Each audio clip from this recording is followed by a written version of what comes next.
नमस्कार. श्री निसर्गदत्त महाराज दैनंदिन चिंतन भाग 331 आणि 332. श्री निसर्गदत्त महाराज नेहमी म्हणत, सुखाची स्मृती म्हणजे इच्छा. सुखाची स्मृती म्हणजे इच्छा आणि दुःखाची स्मृती म्हणजे भीती. सुखाची स्मृती म्हणजे इच्छा आणि दुःखाची स्मृती म्हणजे भीती. यामुळेच अस्वस्थता येते. त्यामुळे वर्तमानात राहता येत नाही आणि सध्या तुमचे चालू सुखाचे क्षण म्हणजे दुःख प्रवाहातील केवळ अधूनमधून काही क्षणाकरता येणाऱ्या अटी आहेत. सध्या तुमचे चालू सुखाचे क्षण म्हणजे दुःख प्रवाहातील केवळ अधूनमधून काही क्षणाकरता येणाऱ्या अटी आहेत. पण ज्ञानी माणसाच्या दृष्टीने कशालाच काही अर्थ नसतो. जन्मणे मरणे आपण अपरिहार्य समजतो. जन्मणे मरणे आपण अपरिहार्य समजतो, पण ज्ञानी केवळ त्या अपरिहार्यतेला अपरिवर्तनीय जे आहे त्याचाच तो आतल्या आतला बदल आहे असे समजतो. पण ज्ञानी केवळ त्या अपरिहार्यतेला अपरिवर्तनीय जे आहे त्याचाच तो आतल्या आत असलेला बदल आहे असे समजतो, किंवा निश्चळातीलच आतल्या आत झालेली हालचाल असेही समजतो, किंवा निश्चळातीलच आतल्या आत झालेली हालचाल असे समजतो. या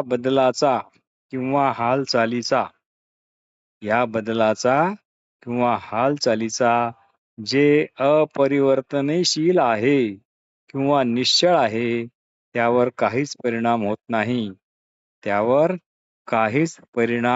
नाही. ज्ञानी पुरुषाच्या दृष्टीने कशालाच सुरुवात नाही आणि कशाचाच अंत नाही.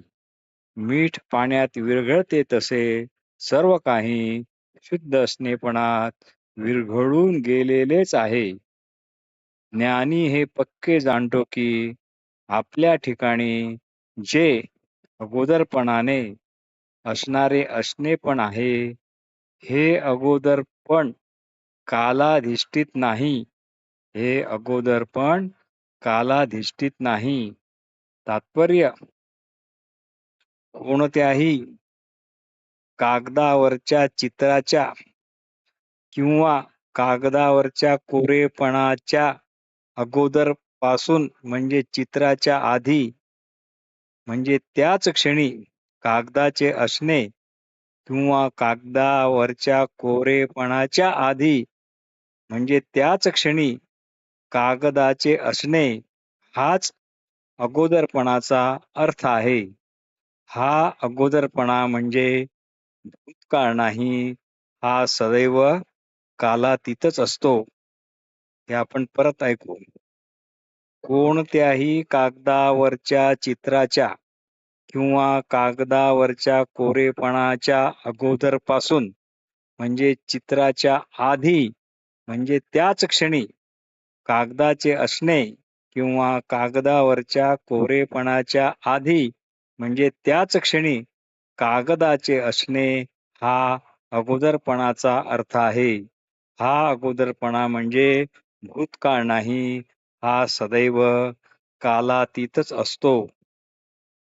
चित्रच नाही किंवा कोरेपणाच नाही, तेव्हा कागदाचे अगोदरचे पण आहे की नाही हे ठरवणे केवळ कल्पना विलासच ठरेल. आहे म्हटले तरी कल्पना विलास, नाही म्हटले तरी कल्पना विलासच. म्हणून इथे मौनात राहा, काहीच शब्दात पकडण्याचा प्रयत्न करू नका. हे पण आपण परत ऐकू. चित्रच नाही किंवा कोरेपणाच नाही, तेव्हा कागदाचे अगोदरचे पण आहे की नाही हे ठरवणे केवळ कल्पना विलासच ठरेल. आहे म्हटले तरी कल्पना विलास आणि नाही म्हटले तरी पण कल्पना विलासच. म्हणून इथे मौनात राहा. काही शब्दात पकडण्याचा प्रयत्न करू नका. कशाच्याही आरंभाविषयी यथार्थपणे बोलायचे झाल्यास तुम्हाला त्याच्या बाहेरच पडले पाहिजे. कशाच्याही आरंभाविषयी यथार्थपणे बोलायचे झाल्यास तुम्हाला त्याच्या बाहेरच पडले पाहिजे. सागर आहे म्हणूनच लाटाची कल्पना करता येते.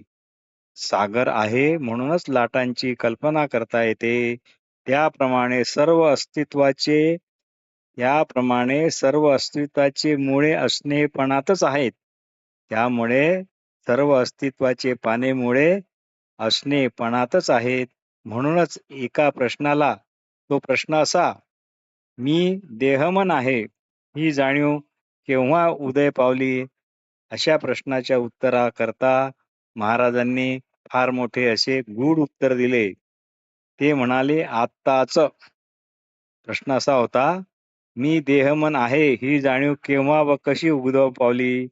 तर महाराज म्हणाले, आत्ताच. साधक विचारतो, पण अशी जाणीव कालही होती असे मला आठवते. यावर महाराज लगेच म्हणतात, कालची आठवण ही पण आत्ताच आहे. कालची आठवण ही पण आत्ताच आहे. साधक विचारतो, पण मला भूतकाळ आहे, भविष्यकाळ आहे. यावर महाराज म्हणाले, हा पण विचार आत्ताचाच आहे. साधक परत विचारतो, मग या आत्ताच्या अंताविषयी काय? तर महाराज उत्तरले, आत्ताच सुरुवातच नाही तर अंत कसा असणार? आत्ताला आत्ताला सुरुवातच नाही तर अंत कसा असणार? हे संवाद वाचताना श्री निसर्गदत्त महाराजांच्या प्रतिभेला त्रिवार वंदन करून नतमस्तक व्हावे असे वाटते. हे संवाद वाचताना श्री निसर्गदत्त महाराजांच्या प्रतिभेला त्रिवार वंदन करून नतमस्तक व्हावे वाटते. मनाविषयी बोलताना श्री महाराज म्हणतात, मनाची कोणतीही अवस्था मनापेक्षा अधिक खरी नसते. मनाची कोणतीही अवस्था मनापेक्षा अधिक खरी नसते. मन म्हणजे असे कडगोळे की ज्यामध्ये अनेक भरवणीचा समावेश असतो. ही भरवण म्हणजेच कडगोळे. त्यापैकी प्रत्येक अवस्था ही क्षणभंगूर असते. त्यात कुठलाच क्रम नसतो. कोणत्याही चंचल अवस्थांना कुठला आला क्रम? मी देहमन आहे याच वेड्या समजुतीवर सर्व मानसिक समजुती एखाद्या मण्याप्रमाणे वेड्या वाकड्या अस्ताव्यस्त पद्धतीने ओवल्या आहेत. मणी गेले की माळ गेली.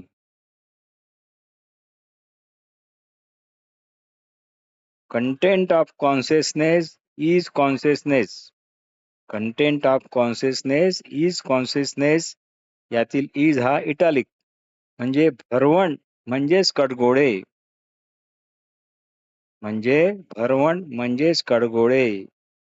मी अमुक तमुक अशी नेहमीची दूषित जाणीव. कडगोळे म्हणजे मी अमुक तमुक अशी नेहमीची दूषित जाणीव. भरवण आणि ही दूषित जाणीव यामध्ये काहीही फरक नाही. पण हा फरक नाही हे ज्यामुळे कळणे शक्य होते ती असते समज.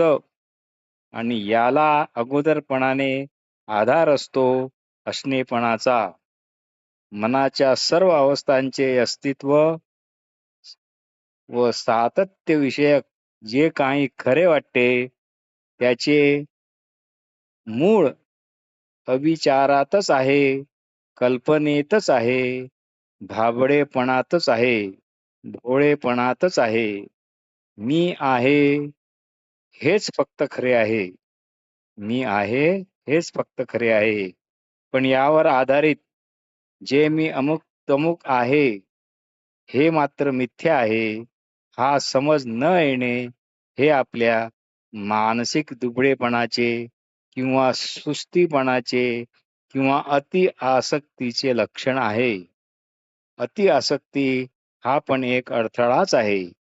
अनुभविता आणि अनुभव या दोघांचाही उगम म्हणून असणाऱ्या स्वचा कधी विसर न पडणे हेच खरे आत्मज्ञान. म्हणून आपल्या शुद्ध असणेपणाची आठवण प्रारंभी तरी प्रयत्नपूर्वक करणे यालाच वाटलं तर तुम्ही साधना म्हणू शकता. भाग 332. श्री निसर्गदत्त महाराज एका ठिकाणी म्हणतात, मला बोलण्याचा छंद नाही. मी कधी बोलतो आणि कधी बोलतच नाही. बोलणे न बोलणे हे ठराविक परिस्थितीतच घडते. ते माझ्यावर अवलंबून नाही. मी बोलावे असा प्रसंग असेल तरच मी बोलतो आणि त्याच वेळी माझे बोलणे मी ऐकतो सुद्धा. ठराविक स्थिती नसेल तर मी बोलेल, पण मी ते माझे बोलणे ऐकणार मात्र नाही. माझ्यापुरते बोलायचे झाल्यास माझ्या बोलण्याचा किंवा न बोलण्याचा माझ्या स्वस्वरूपावर, त्याच्या प्रेमावर किंवा माझ्या स्वयंभू प्रकाश तत्वावर काहीही परिणाम होत नाही किंवा माझ्या स्वयंभू प्रकाशत्वावर काहीही परिणाम होत नाही. मला स्पष्ट दिसत आहे. घटना घडायच्या तशाच घडतात. मला स्पष्ट दिसत आहे. घटना घडायच्या तशाच घडतात. कारण जग असायचे तसेच आहे. यावर साधक विचारतो, हे जग मी कशातून निर्माण करतो बरे? हे जग मी कशातून निर्माण करतो बरे? यावर महाराज म्हणाले, तुमच्या स्वतःच्या स्मृतीतून.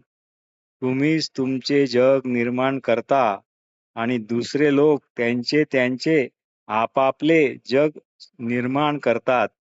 जर आपणाला भूतकाळ किंवा भविष्यकाळ याच्याशी जडलेली एकरूपता जर सोडता आली तर पलीकडे सुसंवादी सुंदर असे नवे जग अर्थात तेही तुमच्या पुरतेच तुम्ही निर्माण करण्यास मोकळे आहात. सध्या तुम्ही जे संस्कार तुमच्यावर झाले आहेत त्यामुळे तुम्ही संस्कारबद्ध झालेले आहात. तुम्ही म्हणजेच आसक्तीने, भयाने जे वाचले, जे ऐकले इत्यादीचे स्मृतीचे गाठोडे आहात. तुम्ही व गाठोडे ह्या दोन भिन्न गोष्टी नाही. हे समजणे अतिशय महत्वाचे आहे. तुमचे गाठोडे असे नाही, तुम्हीच गाठोडे. तुमचे गाठोडे असे नाही तर तुम्हीच गाठोडे आहात. हे जर तुम्हाला समजलं तर तुम्ही या अशा समजाच्या रूपातच राहाल. मग जणू तुम्ही गाठोड्यातून बाहेर पडलेच समजा. मग जणू तुम्ही गाठोड्यातून बाहेर पडलेच समजा. म्हणजे स्टेप आउट ही समजच तुमच्या ठिकाणी निवांतपणा व शांती म्हणून राहील. म्हणजे समज आणि निवांतपणा आणि शांती ही सर्व एकाच परिस्थितीची नावे आहेत, एकाच स्थितीची नावे आहेत. मग लक्षात येईल की खरी चूक आपलीच होती. मग लक्षात येईल की खरी चूक आपलीच होती. आपणच अज्ञानजनित इच्छा आणि अज्ञानजनित भीतीच्या जाळ्यात आपणहूनच होतो. पण आता हा समज आला की आता जाळ्यात अडकणे नाही. श्री निसर्गदत्त महाराज म्हणतात, माझ्या दृष्टीने सर्व काही आपणहून अगदी स्वयंस्फूर्तीने घडते. समग्रतेच्या दृष्टीने जगाला बचावाची मुळीच गरज नाही. मनुष्य चुका करतो व आपल्या हाताने आपल्यावर दुःख ओढवून घेतो. पण आपल्या मूळच्या आपल्या असणेपणाकडे लक्ष असले की सुखादुःखाचे, ताणतणावाचे आपोआपच व्यवस्थापन होते. पुढे पुढे ज्ञानी माणसाचा हा स्वभावच बनतो. ज्ञानी माणसाला पक्के माहीत आहे की स्वस्वरूपाच्या अज्ञानामुळेच भीती ही भीती वाटते. इथे न भिण्याचा प्रयत्न निष्फळ ठरतो. प्रथम अज्ञानाचे आवरण दूर करणे गरजेचे आहे. ज्ञानी माणूस एका अर्थाने मेलेलाच असतो. अशा प्रकारे ज्ञानी माणूस एका अर्थाने मेलेलाच असतो. जगाचा तुमच्यावर काहीही परिणाम होऊ नये असे तुम्हाला जर वाटत असेल, जगाचा तुमच्यावर काहीही परिणाम होऊ नये असे तुम्हाला जर वाटत असेल, तर तुम्ही जगाचे शत्रू न होता जगाच्या बाबतीत एका अर्थाने मेले पाहिजे. जगाच्या बाबतीत एका अर्थाने मेले पाहिजे, म्हणजेच स्टेप आउट. मग विश्व तुमचे स्वतःचे होते. जणू विश्व म्हणजे तुमचा देहच होतो. इथे जो मुक्तीचा आनंद मिळतो तो अवर्णनीय असतो. मग आपण वस्तू जशा आहेत तशाच पाहतो, म्हणजे त्याला भीत नाही व ह्या आपल्याला सुखदुःख हर्षविषाद ताणतणाव देऊ शकत नाही याची पक्की खात्री असते. तुमची आत्मशोध करण्याची इच्छा निश्चितच सफळ होईल, पण तुम्हाला आणखी काही म्हणजे आत्मशोधाशिवाय अन्य काही नको असेल तरच. इथे धूर्तपणा नको. तुम्ही प्रामाणिक असले पाहिजे.